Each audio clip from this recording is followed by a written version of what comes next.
bringing you the news 24 hours a day, 7 days per week, with a fresh approach. www.999wefm.com. WeFM News, online, on demand. It is 12:15 here in St. Vincent and the Grenadines and across the Eastern Caribbean. It's now time for WeFM's Midday News, coming to you with the kind compliments of Court St. Vincent Limited.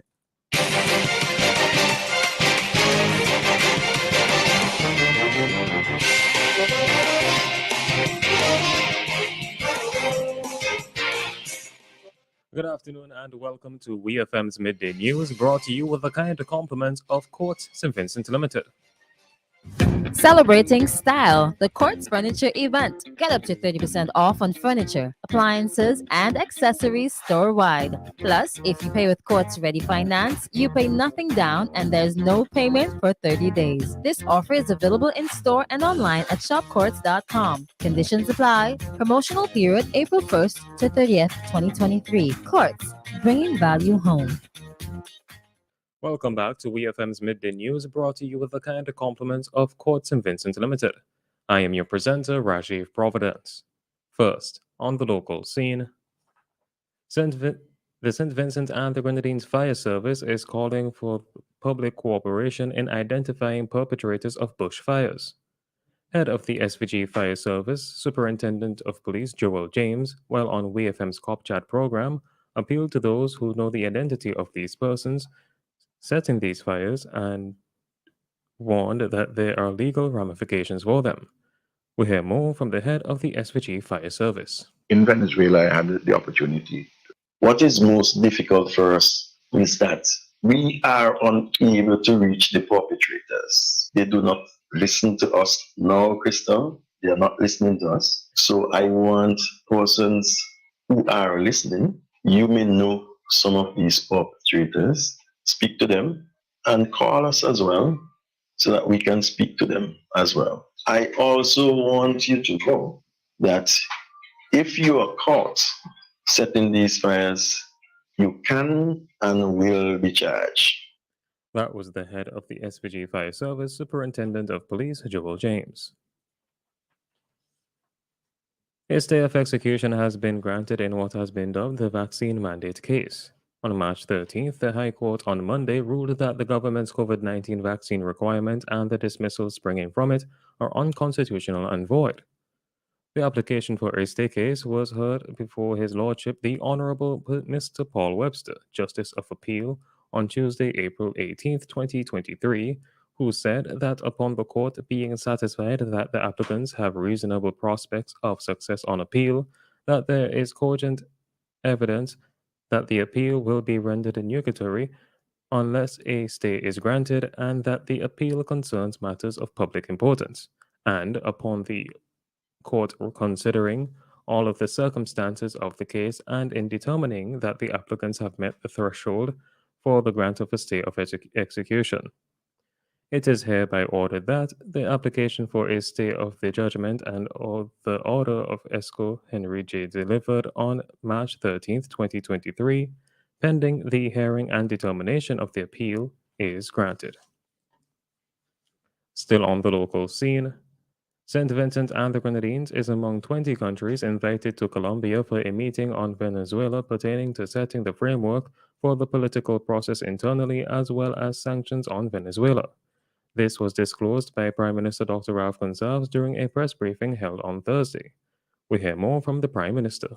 In Venezuela, I had the opportunity to talk about a meeting to which St. Vincent and the Grenadines has been invited in Colombia under the Tuesday next week, under the leadership of the President of Colombia, President Petro. Some 20 countries have been invited, the two from CARICOM, St. Vincent and the Grenadines and Barbados, to see if we can help to set the framework for the political process internally and in terms of the relationship between Venezuela and, for example, the United States of America with the sanctions and the like, to see how broadly the political process, internal and external, what can reasonably be done to smooth out any challenges or any antagonistic contradictions which may exist.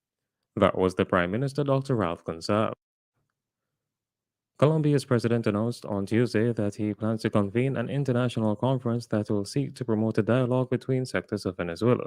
The move comes less than a week after Gustavo Petro met with his Venezuelan counterpart Nicolas Maduro in the capital, Caracas. On to news in the region. The St. Kitts and Nevis government has approved the full activation of the Cannabis Act on April 20th, the unofficial holiday celebrating cannabis. By the Cannabis Act, Parts 3 and 7, the order published in the Gazette on Thursday, the government signaled its intention to clarify a responsible cannabis use and cannabis derivatives regulatory regime within the Federation.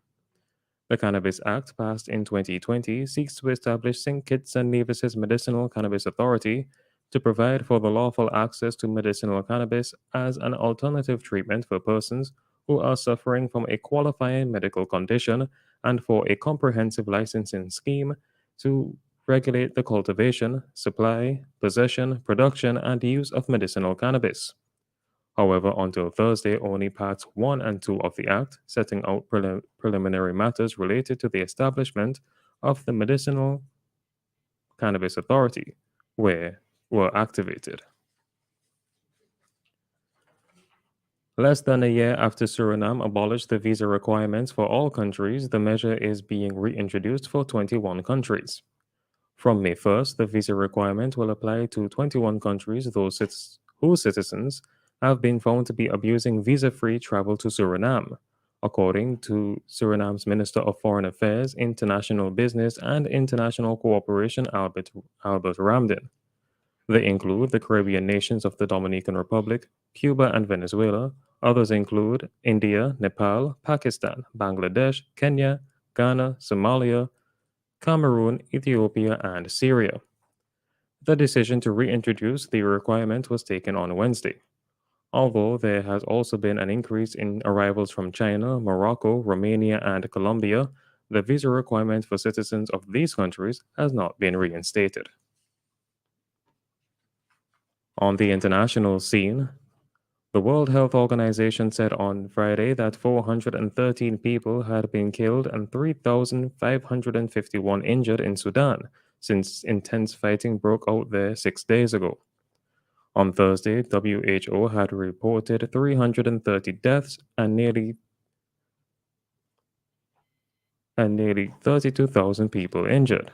Sudan's paramilitary Rapid Response Forces RSF said it had agreed to a 72-hour truce from 6 a.m. on Friday, but residents of Khartoum and its sister city Bari reported gunfire as Sudanese troops deployed on the cities on foot.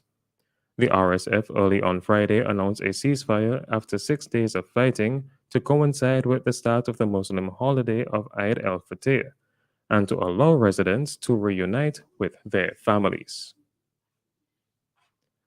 And finally, in sports, England captain Leah Williamson is set to miss this summer's World Cup and the rest of the season with an anterior cruciate ligament injury.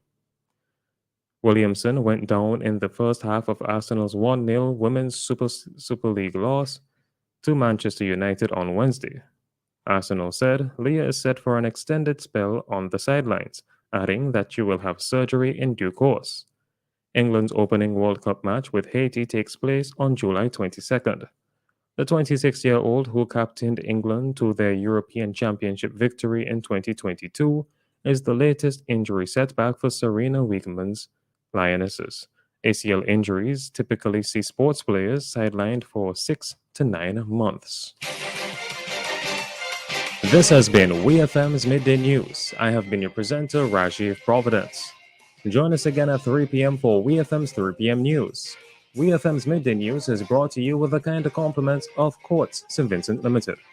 Celebrating style, the Quartz Furniture event. Get up to 30% off on furniture, appliances, and accessories store-wide. Plus, if you pay with Quartz Ready Finance, you pay nothing down and there's no payment for 30 days. This offer is available in store and online at shopquartz.com. Conditions apply. Promotional period April 1st to 30th, 2023. Quartz, bringing value home.